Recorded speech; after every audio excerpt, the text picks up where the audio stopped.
Good evening, ladies and gentlemen. It's Wednesday, November 7th, about 7 o'clock. This is a regularly scheduled meeting of the Wareham School Committee, and we will begin the agenda with public participation. If anybody's here who's got the courage to show up on this extraordinary evening, would anybody like to address the committee? I think Brian. Mr. Fitzgerald, you're welcome.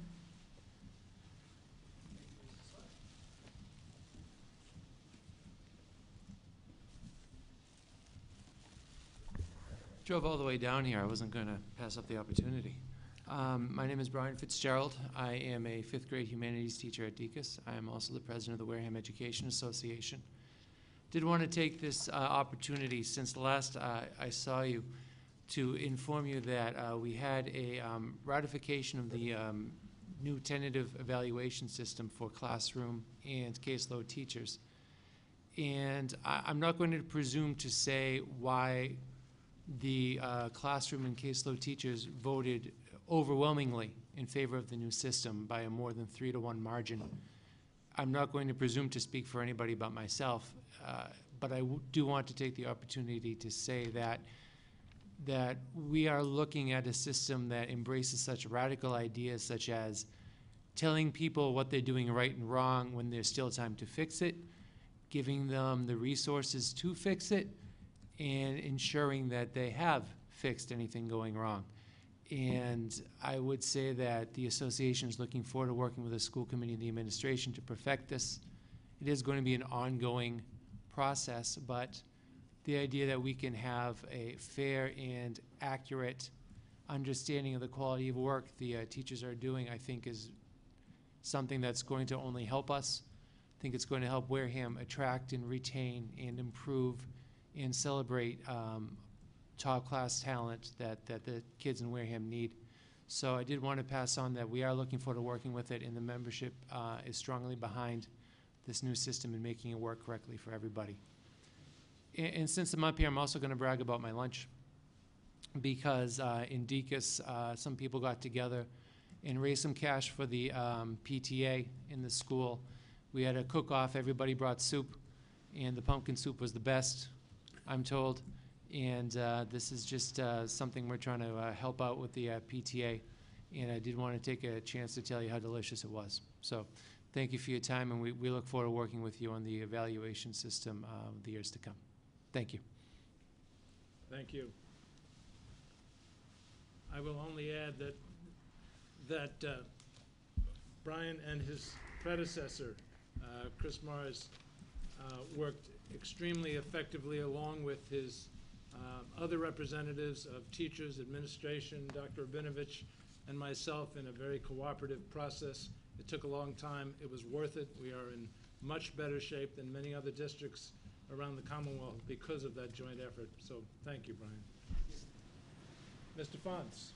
Mr. Chair, I'd like to make a motion to accept the pumpkin soup as reported. I didn't bring anything. Seeing no pumpkin soup, I will reject the motion. We'll move on to good news, although I think we already had some. Anybody have any good news they'd like to share? Ken. Mr. Chair, I just want to give kudos to the village PTA. The other day, they ran a fundraiser which was held at Old Rochester Regional High School because of the uncertainty of the high school. And they had the Harlem Wizards, the teachers from Wareham. There were a couple of teachers from Old Rochester and Wareham players. I was the referee in the game, harassed by a colleague on the school committee that I will not mention Mike Flaherty's name. And WCTV, Christian, Steve, they did a great job, and kudos to the PTA for running a very, very classy event, and all the kids had a great time. Great. Any other good news? Yes, sir. In your packages, this could have actually been under my report, but I do think it's good news. There's a document, the Wareham Public Schools Educator Evaluation System, and the feedback that we got from DESE that we had sent in, and they rated it on a 6 points, and on each of the points that were necessary to have within the evaluation system, we were granted a yes. There were a few explanatory notes on the number 3, but our plan was accepted without us having to do any renovations to it. So I think that was good news, and it goes to what Brian said earlier about the work of the Combined Management Labor Committee that put that item together. The second piece of good news I have is that I was notified this week that 43 students in Wareham High School's class of 2013 are receiving the John and Abigail Adams Scholarship. That is also in your package as informational. And the last bit of good news is that I think it was 2 Thursday nights ago, the Global Education team had a community dinner to raise funds for their upcoming trip to Cape Verde, and they made $1,990 that evening. And so that is also good news. And just another mention on the Global Education team, Mr. St. Julian, who is the advisor of that group, invited me to the high school last week, I think it was last week, and we had a Skyping session with the school that I visited in China, and so we had a class from Wareham High School in the library. The wall that Mr. Palladino asked us permission to build was used as the screen for the event, and the Skyping session lasted about an hour. The children in China came back to school at 8 p.m. so that they could, because there's 12 hours difference, so that we could have an 8 a.m. session here in Wareham. And they are planning another, about every month to try to do this. And the children in Wareham will come in the evening, so it will be 8 a.m. or 9 a.m. in China when we do it next. And they were very interested in the presidential election, and I'm sure there'll be lots of questions about that the next time we Skype as well. But it was interesting, the questions asked by the Chinese students, and they actually had an international student from Russia that was there at that school at that time that also got in on the action and Skyping and telling us how much that, you know, she wanted to come and visit the United States as well. So it was a well-done event. So my compliments to Mr. St. Julian. That's all at this time. Anybody else? Good news? 2 comments on your good news. One is, I think someone who considers himself, I'm leaving him nameless because it's not important, but someone who considers himself very involved and an active member of the community was very surprised that we had so many John and Abigail Adams scholars. I think it's a tribute to our students that we are doing this. Unfortunately, and in fact, that's not an unusual number. We've had that many or more at times. So there's a good percentage of our students that are routinely eligible. Unfortunately, it's just tuition. It's not room and board. I wish it was the whole thing, so it could reduce the number of dollars they have to put out to go to these excellent state schools. On this Skyping, I think it'd be great if our students asked them about their once-in-a-decade change in Chinese leadership and compare how we do it and how they do it, because it's a big deal that's what's going on in China right now. And for our students to ask them about that might prove to be a very interesting conversation. If they may refuse to answer because there is censorship that goes on. Understood. It'll be interesting to see if they do answer. Yes. Cindy, anything you'd like to share about what's going on in the high school? Put the microphone in front of you, please. Thank you. On October 26th, all Wareham High School sophomores went to a college visit to either Wheaton, Stonehill, Bridgewater, UMass Dartmouth, Rhode Island College, or Salve Regina College. And again, last week, the Global Education team Skyped with China. They are planning another Skype session next week, Tuesday morning at 8 with Germany. And the subject is going to be the American dream and if it is possible and things of that nature. The JROTC is going to be participating in the Veterans Day Parade, which is on Monday.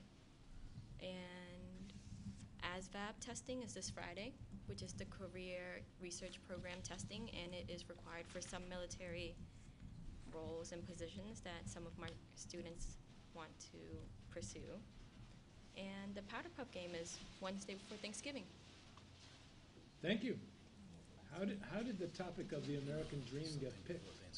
I'm actually not sure about that. I think maybe the German students were interested in it, and it's just a very broad, elaborate topic. Yes, it is. Interesting topic. Thank you. Mike? Just a quick question on the Abigail Adams. Did we hit the max of the 25%? That's close. Yeah. That is close, isn't it? Because our graduating class is not much more than 160, 170 kids. Yeah, that's right. So 43, you're right. Yeah. Maybe we did hit it. Maybe. Yeah. Jeff, Yes. if possible, you're competing with the rain outside, so move the microphones a little bit closer to the talk. Okay, everybody got that Yep. close to the mic because we're competing with the rain. Okay, moving on to the minutes of our meeting of October 17th. Did anybody have any concern about those minutes?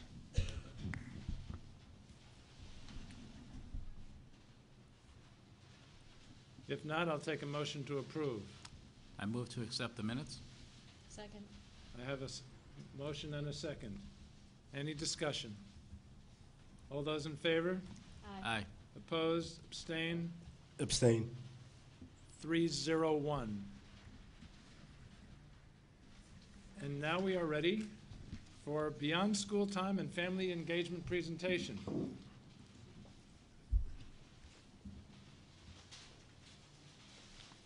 And thank you for braving the weather and being here. Thank you for having us. I'm Maureen Manning. And Jane Bondulis. And thank you for having us and letting us come and share with you where we have come in the Office of Beyond School Time, where we are now and where we're headed. So we've prepared a short PowerPoint presentation that identifies those three areas. I don't know if it's going to come up, if it's going to play, but we'll do the best we can. So Maureen, how would you like to handle questions? Save them all for the end? if possible, that That's would be fine? great. Thanks. Okay. So And I'm sorry. Yes. You can make that as the presentation Yeah. view. Huh? F5 on the keyboard. Thank you. Thank you. And then just do the arrows down there. A man of many talents. So as you know, one of the major initiatives in the Wraparound Zone Grant, which is a new 2-year grant that we've received, is to open up a parent resource center where parents and children, families would be able to come during specific hours during the day and also in the afternoon and evening to sit down, talk with staff, talk with other parents, have the children play together, have a cup of coffee, and gather some resources and information about whatever it is they're looking for. So we, on October 9th, had a soft opening of the Parent Resource Center here at the middle school in room C104. And by soft opening, we opened the doors. We've got some furniture in there. We have board games and books and resource materials available for parents. We started a play group that meets weekly at 9 a.m. with Bethany Gay, our play group facilitator. And we've also started parent cafes twice a month. Parent cafes are small groups of parents, about 10 to 12 families, who meet and talk about various topics. It could be anything from financial literacy to topics in special education to healthy crock-pot cooking or knitting. So it's a variety of skill-based and special interest topics that are led by parents themselves, community members, and staff on a volunteer basis. So we've begun those things in the Parent Resource Center with the hopes of having a grand opening to which you'll all be invited in January. So that's our first major accomplishment with the Office of Beyond School Time, is the Parent Resource Center. And certainly, you're all welcome to come down and visit us in room C104 well before the grand opening. We'd love to have you. So that's the first piece. We also have a station in the parent resource room where we have laptops that are connected to the internet with a printer, so that families, if they need help with job searching or any type of materials they need, we have families that come in and we're helping the students with their homework and helping them to help their child with their homework, so they're accessing the computer, Power School, so anything we can do to help them. The Parent Volunteer Program was another initiative that we started. We currently have a database of over 110 parents from all three schools, middle school, Minot, and Deaconess. And from that database, we're able to tap into the expertise of the parents. The Parent Cafe is one example. We have parents working right now for us for our coat drive. And what other programs are we going to be doing with the parents? We have... Well, one thing is we work in conjunction with the PTAs. So when PTAs have events, such as the Harlem Wizards event last Monday, they will contact us. They do contact us and say, I need X number of volunteers for this event. Can you get them? So we go into the database. We look at what topics of interest the parents have indicated that they would like to help out with. So physical education was one. So for the Harlem Wizards, we just went to that phys ed list and we got them some volunteers. So it could be classroom teachers who are emailing us and saying, I need community readers, can you help out with this? Or I need a parent to come in every Monday. So we're able to go to this database and find the right match for teachers and for administrators, non-classroom teachers, specialists, and for the PTAs. And for example, we have one parent that is he's a specialist in Wales, so we're actually going to tap into his expertise in some of the science classes at the middle school and the elementary. So, and it's exciting because a lot of the parents are very pleased that they're able to help, that they're actually being contacted to come in and help out with their child. Okay, the other, just to give you an overview of what's part of the Beyond School Time programs and the umbrella, we still have the CARE program, which is a 21st century funded. We currently just received notification that the grade 4 and 5 grant that we received 7 years ago, basically, we just were told that we are a demonstration site. It was a competitive process. So now we'll be in a continuation for 3 years with that grant, but we will be demonstration in the state of Massachusetts, which means that we have to go to other sites, be mentors, work on curriculum with other sites. Our other two grants, grade 3 and grade 6 to 8, are at the exemplary status. The 6 through 8 will have to go into the competitive process at the end of this year to go into demonstration. And I just heard today that we got the enhanced grant again for students with disabilities. So we'll continue to be able to increase our services for our students with disabilities. Presently, we have over 147 students enrolled at all at Minot and Wareham Middle School for the CARE program. And the tutoring program, which now through Title I, and we were able to lift the restrictions, we have 140 students that are currently receiving tutoring 1 hour a week in the 3 schools, Deaconess, Minot, and Middle. And that really is an exciting piece, to be able to offer the tutoring services to all students that have an academic need, that may not have a financial need, but they certainly need those academic services. So now we are able to service students based on that need, and that is an exciting change for us. And also, another piece of the tutoring is we did get a continuation grant that will allow us to continue our work with the YMCA, having YMCA staff members come over here to the middle school to work with students in between the time that they are finished with classes and the time when their tutoring starts. There was about a 45-minute period. So the YMCA sends staff over here.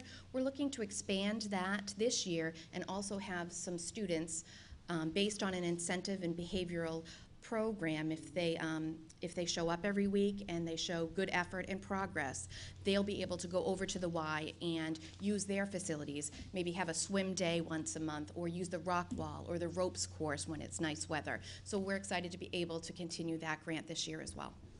And the CARE program this summer utilized the YMCA with that type of program where our students every day were able to go to the YMCA and participate in the rope challenge or climbing the rock wall. So we will continue to do that again this year along with the tutoring students. We're also going to try a new initiative. In February, we are going to pilot a fee-based after-school program at the Deaconess Elementary School. At the present time, the Deaconess Elementary School only has a homework component as part of CARE, and then our students are bused over to Minot for the enrichment part of the program. So what we're going to do is this program will have a STEM focus to include science, technology, engineering, and math. And there will be a limited amount of financial assistance available to qualified students. So we're going to start that in February with 2 6-week sessions, just 2 days a week, to get our feet wet, to see how it will play out over at Deaconess. There will be no transportation, so it'll be on, the parents will have to pick up. But many districts in Massachusetts are doing fee-based after-school programs, and they're very successful, and they sustain themselves. You don't have to depend on a grant or school budget, so we're going to pilot that starting February. And that's something that we've been really concentrating on is sustainability. So what happens when the grant ends? And an important piece of the wraparound zone grant is not thinking of it as a grant and not thinking of its initiatives as temporary, but how do we do school differently? So that's been a real central focus for us in the Beyond School Time office. You want to talk about that? 'Cause you went Okay, to the training. sure. So we mentioned this year, where we are right now. We have a lot of work to do over the coming year in really getting these programs, the Parent Volunteer Program, the Parent Resource Center, the Parent Cafes, getting them off the ground, getting them up and running. But we also have plans, big plans, for next year as well.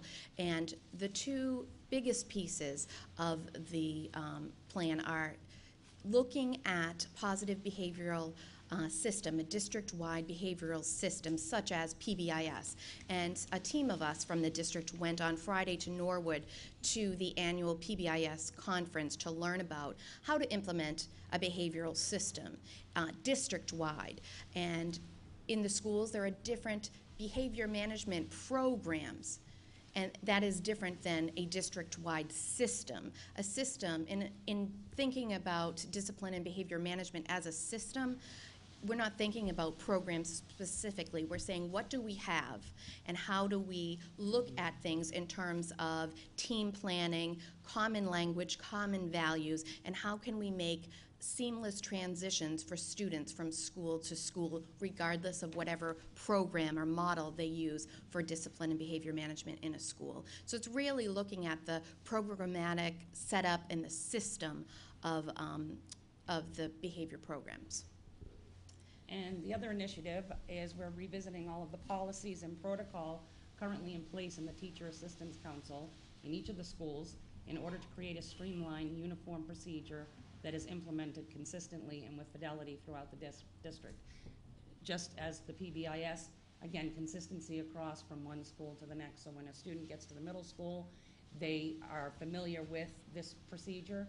And coming out of the classroom after 16 years, as a classroom teacher, when you have the TAC meetings, we're looking for support for the family and the student that goes beyond the academics. So next week, we have Big Brother and Big Sister out of New Bedford coming in to speak with Maureen and myself about getting back into Wareham so that we can start placing, with parents' permission, start placing students that are in need of some mentors. So that will be part of the TAC process as well.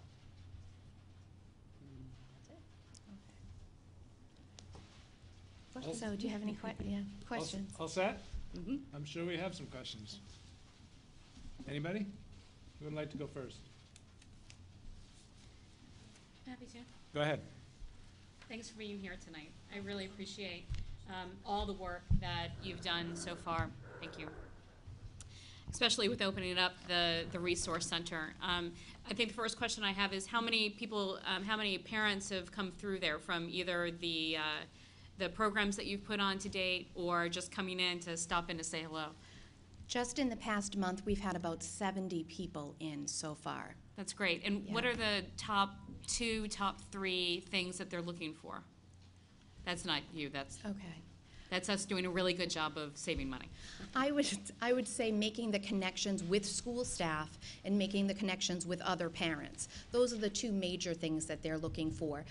For example, at the last parent cafe that we had on Thursday, one thing that kept coming up was, oh, I'm so glad I'm here to meet this other mom who has the same interest. It happened to be a scrapbooking night, who have the same interests as I do. One mom mentioned that she was going back to school at a particular institution. Another mom said, I'm an admissions person there. And so they were able to connect. And it's about making these connections with each other and with school staff. And one of the biggest things about these cafes is because they're done in a real intimate cafe-like setting with, couches and chairs and tables and snacks and a very small number of people, you're able to build the types of connections that you may not be able to at a large gathering like a literacy night or an open house or even a parent conference where you might only have 10 minutes with a faculty member. Here we have a small group, we have an hour or 2 together, and it's very relaxed, very informal, and we all share. And we offer childcare, so they bring their children, and then now the children are forming bonds with other children, and they do a activity and a craft, and so it's a win-win situation for both of them. Great. One of the questions that I had was around the capacity of the tutoring program. You said that there's 170 kids today that are taking advantage of the 1-hour tutoring program. Was it 170? 147. Okay. What is the capacity of that program? Is it at its limit, or are you still looking for more kids? Every day, actually, I'm filling in spots. Students, for some reason, might drop out, or they've got a conflict, so I have to switch them to another day, so I'm able to put someone else into their slot. So we're always adding as we go. Okay. But yeah, there is a cap at some point where the funds can only, service so many students. Right. My ears perked up when you talked about the fee-based after-school program. You may or not know, I have a 6-year-old in 1st grade in the Wareham school system. One of the things that I struggle with every single year is where to put him after school. Quality programs. There's nothing available to us in Wareham. There is after-school daycare, but it's pretty much, not saying anything against the daycares in our community, but they would even probably say that it's more just fun and babysitting in a way that there's not a lot of enrichment programs there. And so I would wholeheartedly support anything that has to do with fee-based after-school programs, because I know a lot of parents would take advantage of that.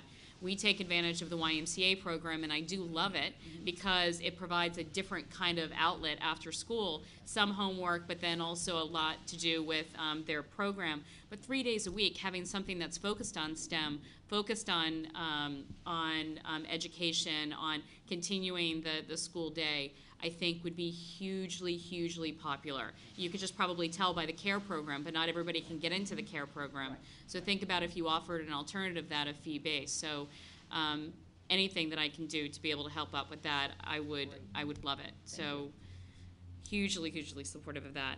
On the flip side, and I probably won't be, excuse me if I'm talking out of line, but when you mention the PBIS program, when I think about Beyond School, that was one program that you guys are in charge of that feels like that it's kind of outside of Beyond School time. You're really focused on,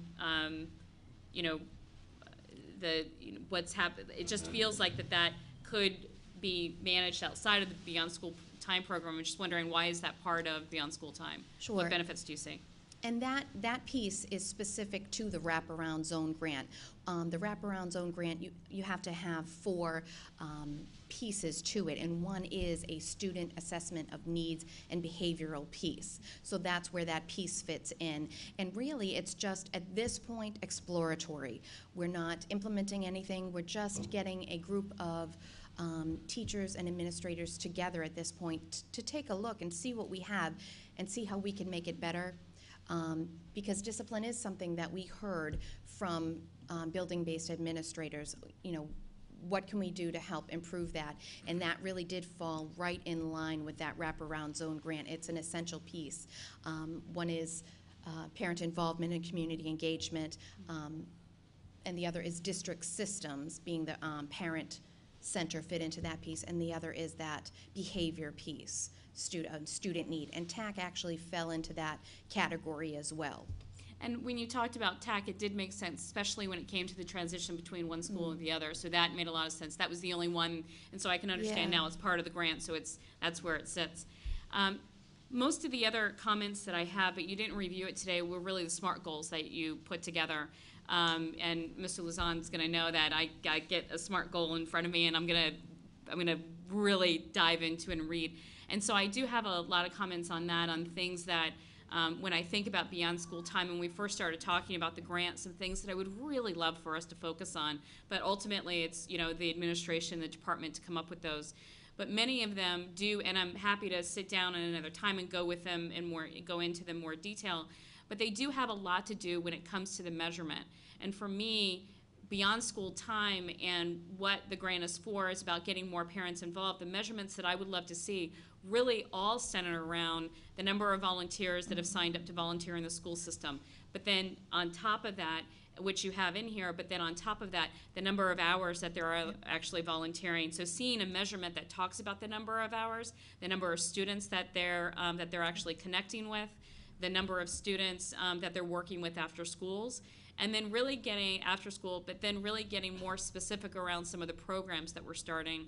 As you know, there's some great things that are happening in Falmouth, and one of the programs that I really loved when we first started talking about a volunteer program, but they're very focused on a program that has is mostly volunteerism, and then they have measurements tied all around that program.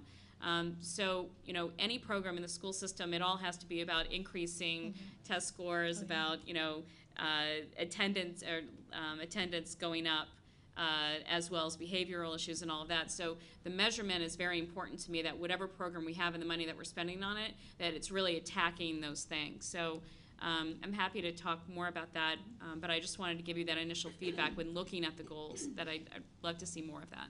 And we have a log that we started with parent volunteer hours, because in all of the programs that we looked at and all of the site visits that we did over the summer into different communities that have successful parent volunteer programs, one key piece that they all had was that log of hours, so that they could look at the number of hours of volunteerism that's happening in our schools, in our community, and with that, the number of students being helped. So the log is part of our program, and evaluation and surveys are also attached to all of these all of these activities that we do. Everything has a 5-point Likert scale evaluation tool that we use with it, as well as some open area for comments, so we can build from that. So that information we'll be sharing with you as well. Thank you. And I also wanted to just add, when we talked about the after-school programming and what else is available, one thing that we didn't mention, but that is also a piece of this after-school or beyond-school time program, and new for us this year, is our collaboration with the Kiwanis Club of Wareham and Bourne.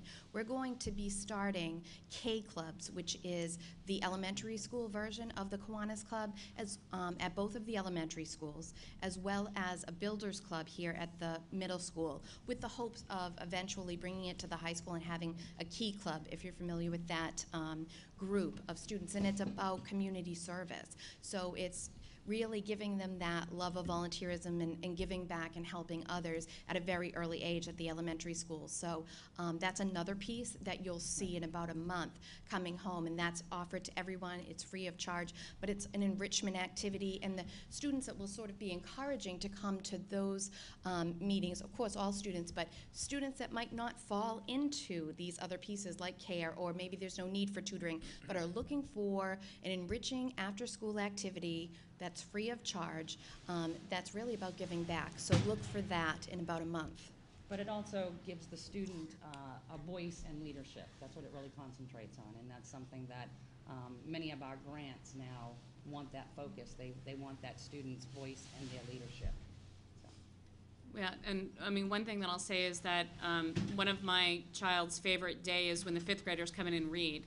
I would love to be able for us to track those fifth graders that are coming in and reading, and basically, you know, giving them that you're volunteering your time and kind of showing off the, you know, the child side of the volunteer stuff, that the volunteer activities that are going on in our schools. So, all right, thank you. Thank you. Mike? Sure. Hi, thank you for that presentation. It was great. Rhonda covered a lot of what I wanted to say. We're always on the same page. But I was happy to hear that you've got Bethany Gay working on this, and she's the perfect person for that. I served with her on the library board of trustees, and I know how involved she is with the kids all over the place. Just keep up the great work. I was curious about the CARE program. Is it maxed out at the moment? Yes. It is, okay. All right, yeah, definitely anything you can do to even fee-based that parents can take advantage of for those few hours after school would really be helpful. Thanks. Thank you. Thank you. Okay. Is this geared for grades 3 through 8, or is it 1 through 8? The fee-based or beyond school? Are we Beyond talking about school. the fee-based program? Yes. The fee-based will be at Deacon's, and it'll be for grades 1 through 5. Okay. Because I see you have collaboration with the YMCA. Has there been any talk with the Boys and Girls Club that's right next door that has after-school stuff to work with them? Or is this something because of grants for the YMCA? Are we on the fee-based, or are we back on CARE, or which? CARE, Okay, with CARE? yes. Well, we partnered with the YMCA this past summer, and then. Yep, we partnered with the YMCA this summer. We did our 6-week summer camp. We're 1 in 4 in the state that had the second year with it, and so we needed to have a component where we had a community partner, and it had to concentrate on the health and welfare of the student. So they went off-site. They were bused every day from 12 o'clock to 2:15 to the Y, where they had 40 minutes of swim time, and then they did a team building activity. And then they were bused back here to be transported home. Thank you.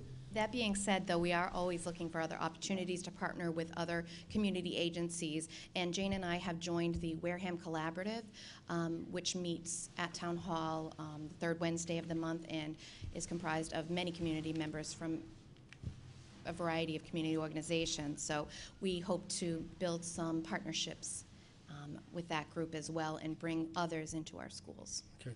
Yeah, I just felt that might be an area that you want to look into. Thank you, Mr. Chair. Hi. Thank you for what you do. Thank you. I think the program has got tremendous potential. The only thing that I would ask that you explore is some kind of a program, and it's around parent volunteers, but a little bit a different format, in which the parents and the children work together jointly on some kind of an enrichment or academic skill. So you still, the focus of it being the importance of lifelong learning and being true partners in the educational process. I think there is a tremendous need in Wareham for parents to become intricately involved with the educational process, and certainly in the enrichment process, art, music, or whatever. And then structure the program in such a way that you would have a breakout in which the students would pursue some kind of an academic, and it could be a support activity or a skill-building activity, or even an enrichment activity. And then the parents would break out into an academic activity, reading, writing, social skills, employment skills, which I think are so important for our community. So if you could do an exploration on a program like that, I could certainly be a resource for you. Well, today I attended our kickoff meeting with the state up in Shrewsbury, and we got our calendar for the year.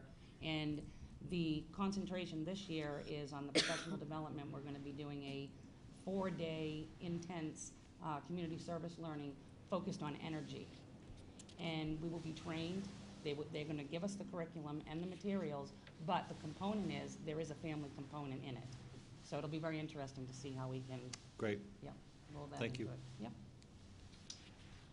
I have 3 questions for you. You used a phrase, and I'd like you to better understand what you meant by it, and that is, we want to do school differently. That's a hugely broad, all-encompassing phrase. Could you tell us what you meant by that? Certainly, and I have to tell you that I did steal that phrase because this is a phrase that Jane and I hear, and Bob as well, every time we go to these wraparound zone meetings and conferences and seminars. It's sort of their tagline, so it's not mine. But what they mean by that is the example that one of the WAS leaders uses when he talks about doing school differently is looking at the whole child. For example, noticing such things as when a student comes, when a student comes into the classroom and seems off or puts their head down on their desk and not just moving on, being able to cue into body language better and pick up on nonverbal cues. That's one piece of it, is just knowing our students, knowing our staff, working on morale, looking at some of the pieces that are beyond the academic, which certainly that's what we're here for. The students are here to learn, but going beyond that and looking at things a little bit differently, not just your everyday come in, sit down, and have your academic curriculum. So you're saying that the classroom teacher, when they observed behavior that was a little off, that would generate a referral to you? Is that what you're saying? It would, and it has. And there's a lot of training that goes behind this, and that's a piece that we're exploring now within these WAS meetings. In fact, we have one tomorrow in Leominster, bright and early in the morning. So every time we go there, we're picking up pieces that we're bringing back to staff and sharing at staff meetings. And there is training involved, certainly, in picking up on these cues. But yes, that is a big piece of it. And it has generated many referrals, actually, to our office. And sometimes a simple thing such as not having eyeglasses is what is the thing that is keeping that student from achieving academically. Maybe it's the fact that they didn't get breakfast and they need to participate in the free grab-and-go breakfast program. It's looking at those other pieces besides, well, he's not succeeding academically, let's refer him, to some academic services or an IEP team. And perhaps that is what eventually the outcome will be, but let's look at school differently. Let's look at our students differently and see the student as a whole child and how we can help them in areas besides academic. One of the reasons why the Big Brother, Big Sister is coming down to meet with us next week was the request of 3 teens in the middle school through their PTE meetings that they have children. We have students who are being raised in a single parent home, and they're looking for mentors. So they came down to the office and said, could you guys do something with this? So we did. And another piece to it is the parent piece, because so often the mentality is what happens in school is school business. And what we're saying is, and they say this in the WAS meeting, is we can't do it without you. Parents, we need you as our partners, and we simply can't do it if it's not going to be a collaboration. So it's looking at school as a more collaborative process than a teacher-student process. It really is a whole family process and a community process. And then the last piece of this is looking at the beyond school time piece. School doesn't happen from 8 to 3. So it's looking into the idea of community schools and after-school programming and evening activities for families that they can come out to, vacation activities for families to participate in at no cost during our school vacation times. Schools don't close down. I mean, we might not have class, but there are activities that we can provide through these grants for families. For how many grades are you taking responsibility for this kind of program? K through 8. Just rough math says that's about 2,000 kids. And so someone puts their head down inappropriately, and one of you gets a call out of 2,000. It sounds like an impossible task that you're describing. It's not that one of us necessarily gets a call, it's that the staff member is alerted to and has been trained or has even taken a workshop of given some information so that they are picking up on those nonverbal cues and they are able to handle it in the classroom. The classroom at that teacher might classroom resolve level. it his or herself. Absolutely, if the classroom teacher is aware I understand. of that, Okay. yeah. Which gets to my second question, and that is, I'm convinced that we're never really going to get the level of student achievement if we don't somehow have more of an impact on the percentage of kids that we would consider at risk, which is to say, not the kids already with the IEP because they've been identified, but those kids that aren't getting any special attention. Perhaps home life is not anywhere near as supportive as necessary, doesn't value education, et cetera, et cetera. My question is, what percentage of the kids that are at risk, but not officially at risk, so to speak, do you think you're getting to? Because that seems to me, I mean, I had this conversation with our superintendent once, and I probably don't remember it accurately enough, but I seem to remember you thinking that there might be as many as 20% of the That's kids. correct. So if 20% of this building, 20% is about 130 some odd kids that are at risk, but not necessarily part of an IEP program. So that's huge. Do you think you're having a significant, making a dent into that process? Well, with the CARE program, out of 147 students, that is a program that does target at-risk students. So 68% of that 147 students are at risk and do not have an IEP. That's an awful lot of precision. So 68% of the 140 don't have IEPs, and you would say that almost all of those are at risk. Yes. Now, that's an impressive number. Well, the CARE program over the course of the last 8 years averages anywhere from 55 to 70% low income. We service 25 to 38% students with IEPs. And that's just K-8, right? That's just 3 to 8. 3 to 8, okay. CARE is only grades 3 to 8. And the final question is sort of out of left field, but I know a teacher in this building is experimenting with flipping the classroom, the homework lesson flip. You know what I mean by that? Where literally homework is done in the classroom and the lesson is learned at home on a video. Now, one of her concerns, one of Mr. Gilmore's concerns is access to the technology so that they can, in fact, watch the video because we don't have the ability to send the kids home with their iPads. Right. If a child wanted access to the technology before they went home, but after school is over, is that something that you could accommodate?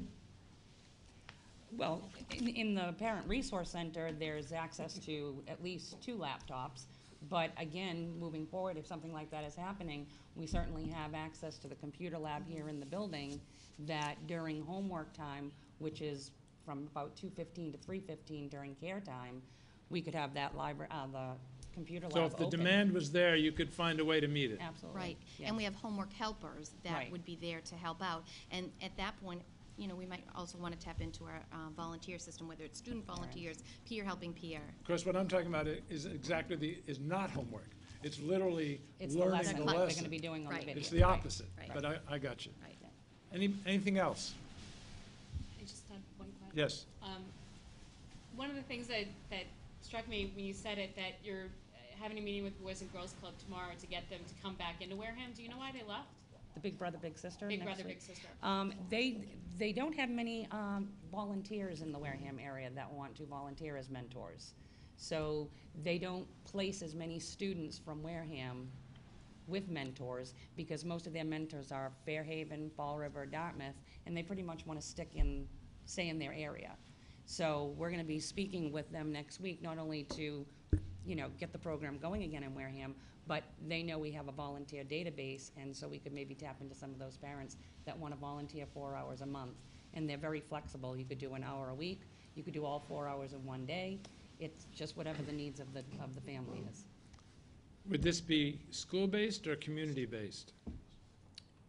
The Big Brother, well, Yes. it would be a community-based, beyond school time program, but. it Meaning would- with the volunteer, the reason I ask is I literally used to be on the board of the Boston Big Brother, Big Sister, and it used to be a Big Brother.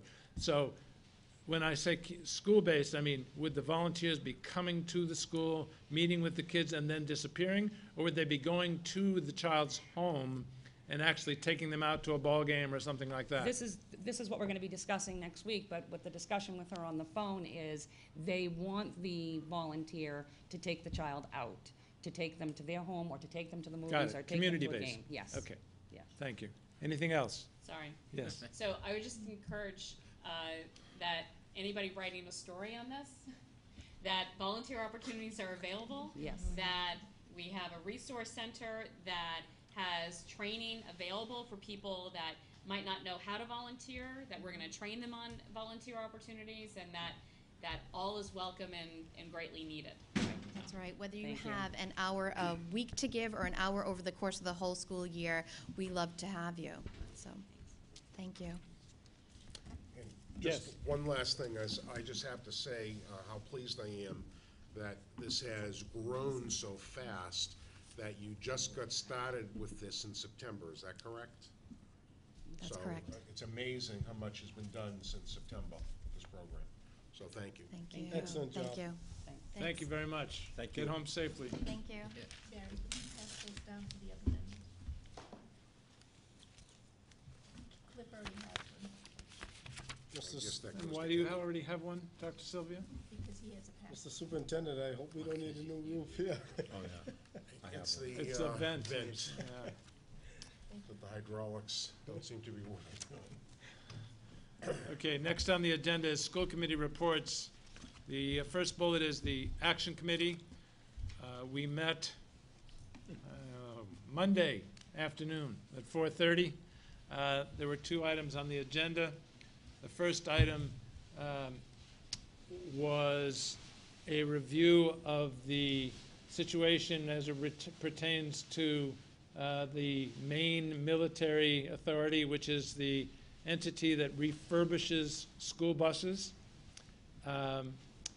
The status of that is that they have indicated a willingness to take a look at approximately 16 of our vehicles.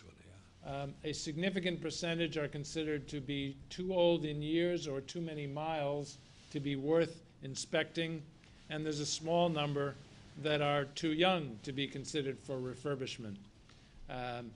So we have approximately 16 vehicles that theoretically could go into this program. The offset to that, when you consider the fact that the program costs $35,000 plus, and I say plus because it's $35,000 for the basic refurbishment of the body, but anything they find after that becomes an additional expense. The offset to that is we have become aware that for approximately the same amount of money, there are used buses available just coming off of lease with perhaps 70,000, 80,000 miles on it, but only 3 years of age. And so the question is, what's the best way to replace our aging fleet? Do we get rid of, for example, 3 of our oldest 1998 buses with used buses that are only 3 years old for approximately the same amount of money as it would cost to refurbish, say, 7 to 10-year-old buses that hopefully would have another 10 years of life after that. We do have approximately $90,000 to spend as a result of the fact that we have approximately $35,000 left over from the 60 that was, I was about to say sequestered, I have that on my mind, encumbered. Sorry. That was encumbered at the last town meeting.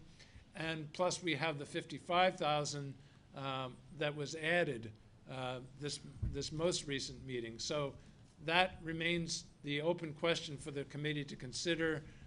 Dr. Rabinovich will be calling the Maine Military Authority to find out whether there's any negotiation available for that 35,000, because that's a pretty big number to put into a bus that's already 7 to 10 years old. So that was one item on the agenda, and the action item there is to connect with them and see if there's any flexibility so we can decide how to proceed, i.e. refurbishment or the purchase of new large buses. New used buses. New used buses, yes, correct. Before I get to the second item, Ken, you had a question? Is there a age limit where they won't refurbish the bus? It appears anything over about 10 years they think is probably not in the cost effective for them or us. Meaning that, I mean, I think they're a good group of people. They want to provide a valuable service, and I think they believe that if the bus is beyond that, once they open it up, they're going to find so many other things wrong that 35,000 is going to be meaningless, and we're going to be unhappy, and they're going to be unhappy. So as long as they've got a reasonable number to inspect, which is the 16, it's worth it for them to do what's called this joint visual inspection, and then to agree on what number might be in their best interest. Our problem is if we literally had a fleet that literally the oldest was 10 years old, then the concept of refurbishing the oldest perhaps might make a lot of sense. The problem is we've got a lot that are a lot older than 10 years, and we've got our lead mechanic saying, be careful about assuming that just because it's a diesel, it's got another 10 years left on it. Because in some cases, they're telling us that's not necessarily the case. So we'd have to be very careful what vehicle we gave them. We'd have to do some compression checks and all the rest of the stuff associated with that. So that piece is still up for discussion. The good news is we do have 90,000, and that should be able to get us approximately 3 vehicles. It's just a question of which vehicles we use them on or we use to replace. Yeah, Mike? So it would be about $35,000 for a 3-year-old vehicle with roughly 70,000 miles? I feel a correction coming, but that was my understanding. Go ahead, Barry. A conversation I actually had in the locker room of the Y with a gentleman that told me that buses that he has coming off of lease, which after 3 years, with approximately 15,000 miles per year, so you're talking about 45,000 miles is the average, will run between 39,000 and 45,000 apiece. Even more precise. Yeah, Okay. that still sounds like a bargain. Yes. But regarding the 55,000 that town meeting just recently put through? Yes. Was that line item for repairs? No. It wasn't. No. Or maintenance? No. No, it wasn't. The 134,000 of McKinney-Vento will be going into the operating budget, and Right. that, of course, can be used for repairs. Yeah. The 55 was intended to be for new or used Okay. replacement vehicles. Okay. Did I Thank get you. that right? All right, Yes. thank you. Okay. Ron, did you have? Anybody else? Yes, Cliff. Mr. Chair, what is the end product of this going to be? Is this going to be a report that's going to come before the school committee, board of selectmen? What is the end product of this committee? What do you see, what do you perceive as the end product of this committee? As long as you understand that this is just yours truly speaking, and I do not speaking for the committee. Well, I know, but we've been meeting and meeting, and I don't have a clear handle, and this is not, I'm not trying to be negative, but I don't have a clear handle on what the end product is. What are we trying to accomplish with all of this? You know, We're trying to what get are we gonna get a report? Are we gonna get the vote on it? Is there gonna be discussion at this level? Is there gonna be recommendations to the Board of Selectmen? I don't know exactly what the end game is. The end game is to achieve consensus on the most cost-effective way to provide high-quality services to our students, And then what? and then to act on that. Through what boards? Well, and that's a good segue into the next topic, Okay. We because, rehearsed it. no. And the reason I say that is because there's two possibilities. One is that we continue the status quo, and we simply have consensus on the part of all concerned, meaning the Board of Selectmen, the town administrator, the superintendent, and the school committee, okay? And capital planning, because they're a part of this, that we have to have a long-term plan for the replacement of our vehicles, et cetera, et cetera. That's one scenario, okay?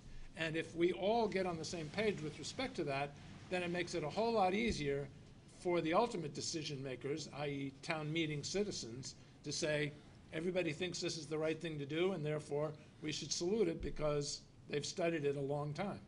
So consensus in terms of direction is the ultimate goal in my mind, and therefore that will allow action to take place, but the status quo should not be taken for granted, because the second item on the agenda was in fact the RFP. The RFP is now in the hands of town council, and he will be officially sending it back to the Transportation Action Committee to say, yes, it's good to go. And this is not your typical RFP, because there are 4 options in this RFP. And this is where consensus is going to be very hard to achieve.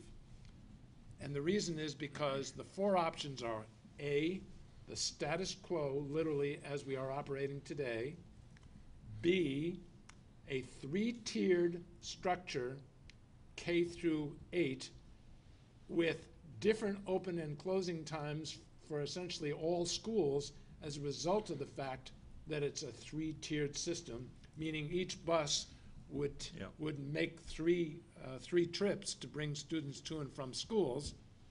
The third option would be the absolute legal minimum of service to our students, which is K through 6 for anybody 2 miles and further away from the school. And then the fourth option would be we keep athletics, field trips, care program, everything but special ed, homeless. We keep all those services and the resources necessary to do them, and just privatize the morning and afternoon pickups and drop-offs. Those are the 4 options that we hope to get bids on from at least multiple vendors. The problem will be is I think it's reasonable to assume that at some point one of those options is going to be less costly than the current. And the reason is because it'll be providing far less service. So the problem will be, once we've got that report, how do we, I don't know that we'll necessarily achieve consensus as to whether we should or should not cut services. I have my own opinion, and it's unimportant for this conversation what that is, but that's the difficult part of this process. Yes? When you use the pronoun "we," who are you referring to? We have to make a decision. Who is it? The committee? Is it? Okay. Is it town meeting? Is it the school committee? Who is we? Well, I'm using the term "we" to describe the Transportation Action Committee, because that's the committee that has been created to achieve consensus on the direction of providing. But doesn't the school committee have to have a role in? Oh, absolutely. No, the "we" here is simply the body that is going to be making recommendations. Thank you. That's it. And then the school committee gets involved. I just didn't understand the chronology. Understood, and after all this time, it's understandable. But the bottom line is, if by some miracle, we all get on the same page, that is the we of the Transportation Action Committee, and we make the same recommendation to the school committee and the Board of Selectmen with the support of the superintendent and the town administrator, you know, I can dream, right? That's Powerball. Okay, if that happens, then I suspect that the citizens will applaud us and we can move forward. Okay, but I'm not suggesting that that's going to be an easy task, but that's the direction we're trying to go.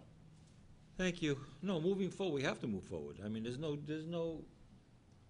other alternative anymore. We have to move forward. I don't know what the solution is, but we have to move forward. I hate to Sound say like the this, but president now. I hate to say this, but the context for this process is also a looming budget process for FY14.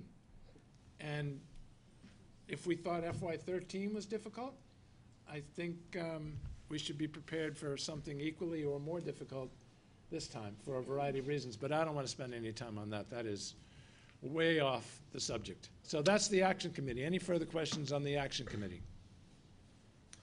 Just to clarify, the quotes that you just mentioned about the buses, the used ones, that's for 77 passenger buses? Yes. That is correct. Thank you. Yes. Policy Review Committee, search and seizure policy. Yes, Mr. Chair, we deferred movement on this policy the last meeting because we didn't have a full complement of members. So at this time, you've all had an opportunity to read it. There were no significant changes in the old policy. And so the Policy Review Committee has recommended that this policy go forward and be voted on by the school committee. Everybody's had a chance to review it? Now, we had two versions in the packet. One had a blue line, or at least mine has a blue line through number 2. Is that the one to which we should be referencing? So Yeah. I'll read 2. We don't need that lockers. It starts with Wareham. Exactly. So Right. number 2 would read, Wareham Public Public Schools Schools maintains the right to. Search a student's possessions at any time for inspection purposes. This may be done, if possible, in the presence of the student and shall be done under the direction of the school administrator and whenever possible, in the presence of a second administrator or designee. Fine. Any questions, comments, concerns, including Cindy if she has some? Good. Yes, Ken? So that's an additional change to what's in our packet then? No. Because ours ends Yeah. under the direction of the school administrator, period. Well, the one I got here, the one I got in my packet, of course, I don't get it online.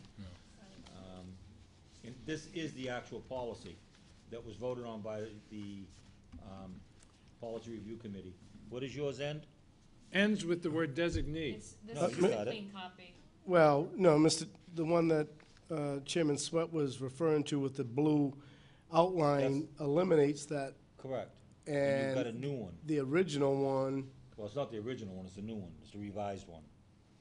in the presence of a second administrator. Correct. Or Okay. designee. Okay, thank you. So we're not voting on the red light one, we're voting on the other one? Right. So you're wrong. That's fine. I got both of them. I'm flexible. Okay. Any further comments or questions? Are we ready to vote on this? If so, no? Go ahead. Just point of clarification. Yes.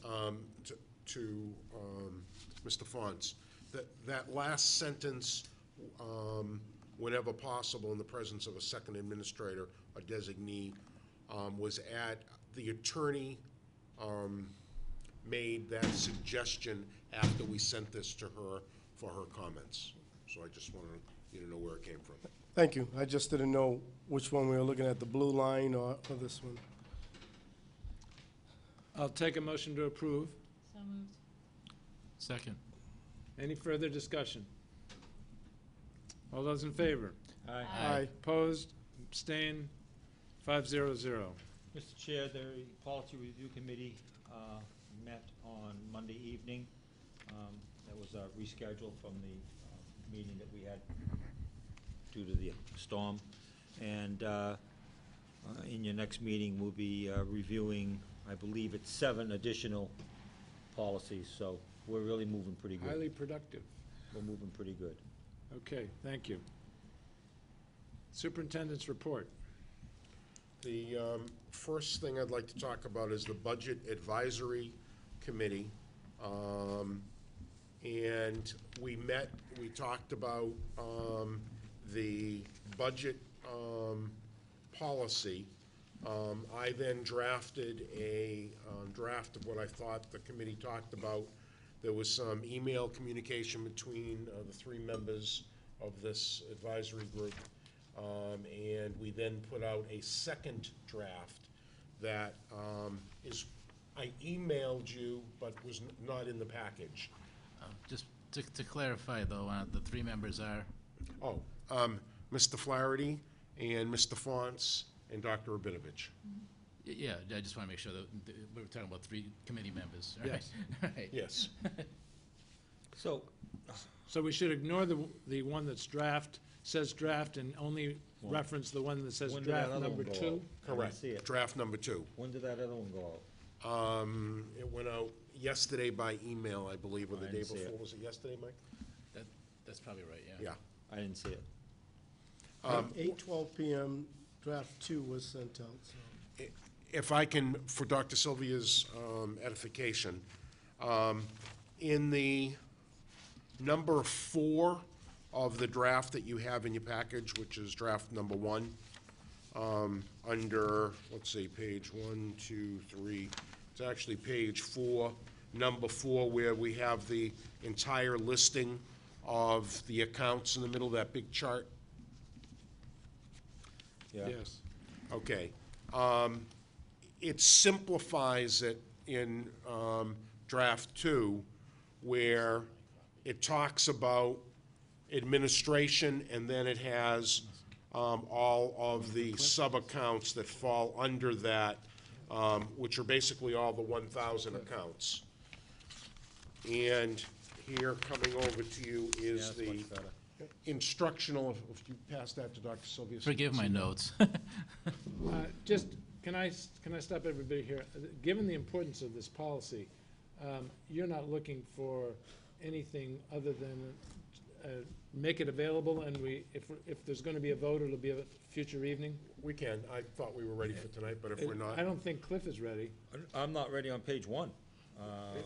Right. I've got all kinds of I mean, I'm very. problems with it. I'm and very I- pleased with the work that's been done on this. Right. And that the 3 of you have achieved some consensus, Oh, but I understand the scope of page 1, but I just don't think it reads, That's existing, right? Page 1 is Yes, existing. yes. This hasn't changed. of the budget policy. Right, Wow.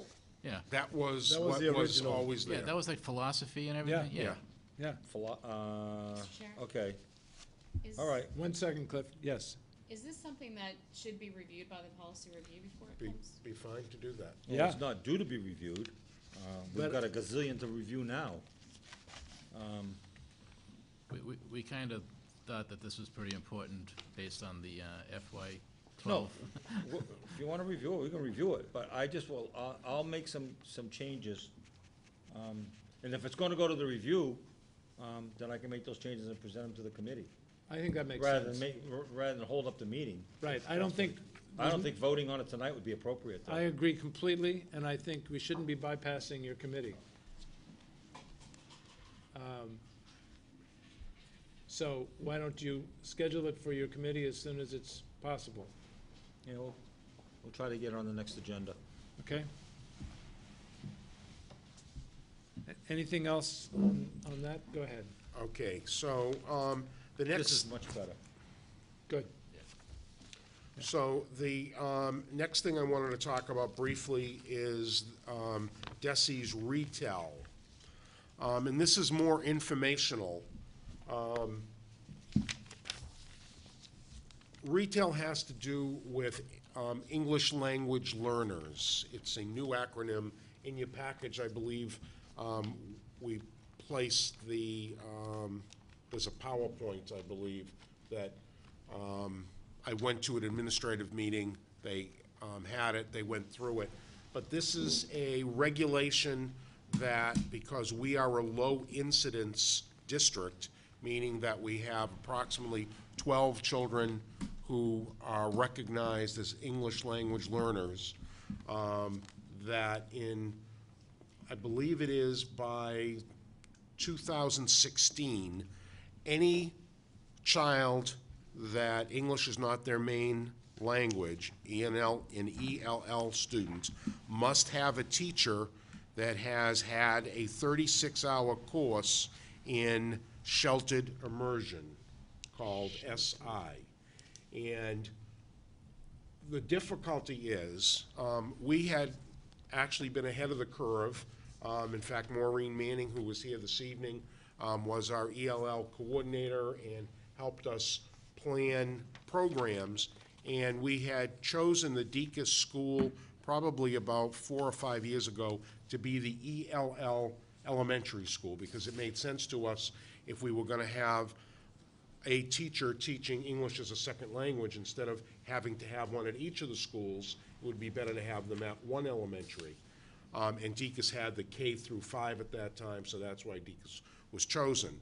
The new law tells us that that is not appropriate, and that it is a hardship placed on families if you happen to move into the Minot district and your child is ELL, that we can't force them to go to Deacon's. Therefore, we are going to have to train all of our teachers with this 36-hour course, even though we are low incidence and only have 12. And so I listened to one of the superintendents this afternoon at the MASC conference talk about how this year they were using all of their in-service time to do the new educator evaluation, but next year all of the in-service time is going to go for training on this ELL program. And that, so it's still in the works. They're not allowing us to use, people have already been trained. They had to go through certain programs. They're going to have to go for additional training. I did hear today that if you've already had 2 of the trainings, you will have a shorter course. You won't have to take the full 36. But it again shows how many initiatives are coming out of Malden. And this isn't Malden's idea. This is the feds saying to the state, you have to do it. In fact, they have a training going on now, and there are Department of Justice people that are monitoring the training for the first cohort that is going through the training right now. So this is something they're very serious about, and it will be an impact on this district down the road, because we will have to have, this year I think we have a half-time ELL teacher, and in the future we may have to have a second ELL teacher on the other side of town. But and again, it's just something I wanted the committee to know about. If we have to do more with it, I will come back and tell you our plans, but it's just so that you're aware of it and you hear some of these acronyms, you'll kind of know what they're talking about. So that was the purpose of me bringing it up this evening. And the third item is that we have a request to negotiate a successor contract with Unit C, which are the paraprofessionals. And I believe Mr. Fonts and Mr. Sweat are on the subcommittee. That's what Michelle had written down. And so I'm thinking right after the new year, we can come up with a schedule of what is your best evening, and then I'll propose it to Brian, and we'll set up a schedule and we'll start meeting. Fine. And I don't think it's there, but in your package, I believe there was something about a particular law. I think it's 150. On the other side. 150E. Thank you, 150E, which in towns permits the town Administrator. manager, the town manager or administrator here in Wareham, RTA, to sit in when the school committee is considering whether or not to vote the contract. So that's something that has been. In fact, Michelle reminded me that when we were doing the teacher negotiation over a year ago, we did invite the then town administrator to that meeting, but he was not in attendance. So we did follow 150E, and will continue to. That's the end of my report. Thank you. Any questions? Yeah, just, it's stuff that's in my packet. I thought I'd bring it up at this point here. The notice of vacancy listing, I noticed there's an entry here for iPod pilot, integrating technology through STEM literacy instruction. Are we looking to hire someone for that? iPod or iPad? iPad. Okay. That's the same program that we had last year. This is to get teachers involved. So we needed to have people that signed up for it, and there was a stipend involved for those because of some afternoon meetings after school time. Stipend. Yes, so it's not a new position. Is that the same for the other item here, the NEASC follow-up committee? Yes, sir. It's a stipend? Yes. Okay, thank you. How much for each? Offhand, do you know? If you don't, that's fine. I don't at this time, but Yeah. we'll find out for the next meeting. Thank you. Sure. Anything else? No, are we gonna do are we gonna vote on some things? Yes, Okay. but I meant for the superintendent Yeah. related to his report. Yeah.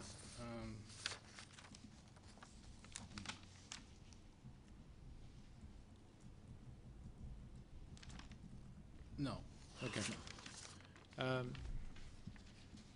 The town meeting was good enough to increase the LEA net school spending budget by $120,053. Item 7 on the agenda is a vote to increase the FY13 school budget. Dr. Rabinovich? Yes, I'd like to recommend that the school committee vote to increase the FY, let's see, which one are we doing first? The school budget? Yes. Both of them separate, I guess. Yes. Yes, okay. So recommend to vote to increase the FY budget of non-nets. FY13. FY13, correct. The non-net school spending by $134,635, which came from McKinney-Vento. So this would be going into the operating budget of the Transportation Department. It's not intended, unless we are lucky enough to generate a surplus, which we have no idea whether that will be true or not at this moment, not intended for capital equipment. Any discussion? Well, let's see, that's, you want to do those I separate? thought Yeah, separately, yeah. separate pieces, yes. So this is 134,000 plus for the Transportation Department. Any questions, concerns? I'll take a motion to approve. So moved. Second. All those in favor? Aye. Opposed, abstain? Good luck, Jeff. I would also like to recommend that the school committee vote to increase the net school spending budget by $120,053, making the FY13 budget total $26,737,134. Any questions? Yes. Now, this is an increase of the budget. So what we're doing right now is not a courtesy. I mean, this is like legally required, correct? Yes. Correct. That's what I thought. I just wanted to clarify that. And I'm going back to the August 8th meeting minutes. And this is back where we discussed the $250,000 reduction. And at that time it was said, this is directly from the minutes. Mr. Flaherty asked where the $250,000 cut in the budget came from. Dr. Rabinovich explained that he recalculated the specific staff cuts and took the remaining cut of $118,958,000 in the SPED tuition account to be placed back when additional funds would be coming from Chapter 70 state aid. Is this the Chapter 70 state aid? This is the Chapter 70 state aid. But it's not going to the special tuition. That's correct, because I don't know if it was at that same meeting, we voted to add back 4 teaching positions, and we used this money as well as the sports cut and the closing of Hammond to come up with those additional positions. So that's why this money is necessary for the salary line items. So the net effect, though, is special education Has been cut. $118,000. That is correct. And that was a decision that you made unilaterally, right? Yes. Yeah.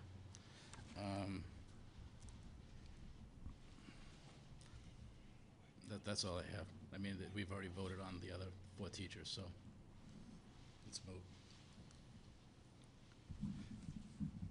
I'll take a motion. Did we have a motion already? No. No. I'll take a motion to approve. So moved. Do I have a Second. Could you restate the motion, please? Yes. The motion is to take $120,053 and apply that to 3 separate line items, all teacher salary accounts, $58,696 to the Deacon's teacher salary account, $38,592 to the Minot teacher salary account, and $22,765 to the high school teacher salary account. That represents a total of 2.71 FTEs. Thank you. Any further discussion? All those in favor? Aye. Aye. Opposed? Abstain? 500. Just a point of order, please. Sure. Whereas this, Could I change? Could I change my vote, please? If we, motion I withdrawn? would move, I was on the prevailing side, so I would move to reconsider the vote, Okay. please. We have a motion to reconsider. Do I have a second? Second. Okay. Thank you. Any discussion? All those in favor? Aye. Aye. Opposed? Abstain? 500 to reconsider. Do I have a new motion? You can have the same motion, but I will abstain on this one. Okay. Okay, could I have the same motion, please? So moved. Second. Second. All those in favor? Aye. Opposed? Abstain? 401. Thank you. Thank you. Point of order. and just a point of order, I mean, the vote is fine. But whereas this was an increase that we needed to legally vote on, I would argue that the inverse is correct in that back in August when we voted, when we didn't vote, when the budget was reduced, a similar vote should have taken place and didn't. A similar vote showing line items, accounts, the whole bit. My recollection is long before August, we voted a number that was 250,000 less. So I'm not sure the significance of August. Because that was when town meeting voted it formally, and then we had to actually do something with it. I'm not saying you're wrong, I'm just sort of going through the chronology. We voted to approve a budget that was $250,000 less than last year prior to town meeting in April. You agree with that? I'm not sure about that, but. Yeah, but- well, we did. Okay. Yeah, that is. That's true. That's fact. That's a fact. But So you- we had a budget, an approved budget amount. What was missing was, well, what was missing, what was an unknown at that point was the outcome of the debt exclusion override process. Sure. So once that became clear, then the actual distribution of that $250,000 cut had to be clarified. Right. And that's what the superintendent did with a budget that had already been approved. If I'm understanding you correctly, you're saying you wanted the line items differentiated at some point in time And voted on by this committee. and voted on by this committee. And I guess what I'm saying is, maybe that should have taken place, but it probably should have taken place long before then, when we approved the budget originally at $250,000 less than last year. Yeah, either way, it didn't happen, and I found out after the fact. It was just, here's what happened. I understand. And I would like to know exactly which account that was, like the code, the special education tuition code. I mean, I don't expect you to know off the top of your head, but I'd like to know what Yeah, that was. it was special ed tuitions, the 9,000 accounts. No, just exactly, I'd like to know exactly like which one, like you do here, that's all. I just want to know that code. I'll have to research Yeah. that and come back. And of course, the difference is that there was no appropriation involved and there was no transfer involved. It was just a cut. Mm. So that may be a distinction with a difference, and I'll have to think about it. But it's academic at this point. It is, I just I don't want a real precedent to be set. I mean, I if this understand. happens again, I don't want it to happen again, I understand. you know? All right, Okay. thank you. Okay. Now, the transfer of funds as it pertains to the FY13 budget is a different matter, correct? Yes. That's item number 8 on the agenda.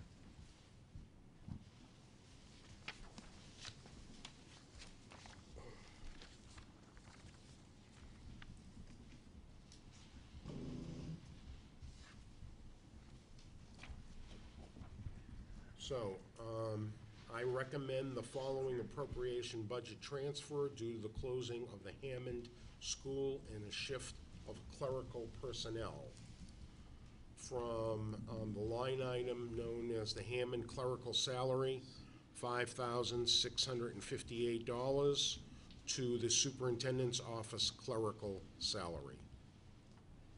Of the same amount. Yes. Any questions? Is this what we discussed, I think, last time? Was, you were saving some money in case you had to shutter it?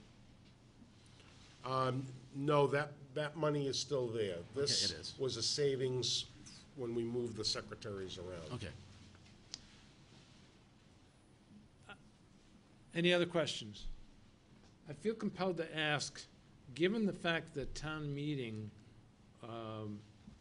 did not consider the Hammond School issue, what in your mind, what in the TA's mind, is the current status of the Hammond School?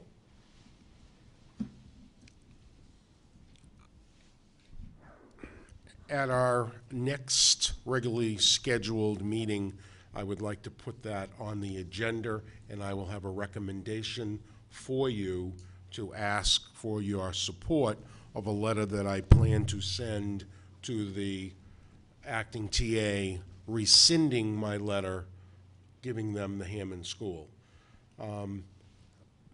It has become quite clear to me after these last storms, and where the fascia board and gutter fell off the front of the Everett Center, and when we asked for a estimate to replace them, found that the rafters were rotted, that This is the Everett the Center. Everett Center needs a roof. The same Everett Center that 2 years ago I went to town meeting and asked them to do a study for what was necessary to keep that building a weather-tight building. So at this particular point, Hammond is in much better shape, even though it's 100 years old, than the Everett Center. And I don't have money within the budget to put a new roof on Everett. The acting TA seemed to be amenable, since he doesn't have the money in his budget to heat the Hammond School. Again, I will have that on the agenda with a letter written, and perhaps we can then have a conversation about, a more full conversation about space needs and about some potential for the Hammond School. That's relevant, interesting, fine. But my question was, what does the TA think the status of the Hammond School is today? In limbo. In limbo. They opened it to hold voting. We have opened it to allow the Girl Scouts or the Brownies to use it, and we're paying the heating bill. Okay. Moving right along. Did we get, I thought we got a vote on the Hammond Move transfer. approval of the transfer. I'm sorry, as thank you. submitted. Thank you. I have a motion. Second. Second. Any discussion? All those in favor? Aye. Opposed? Abstained? 500. Thank you, Michelle. Moving on to acceptance of gifts.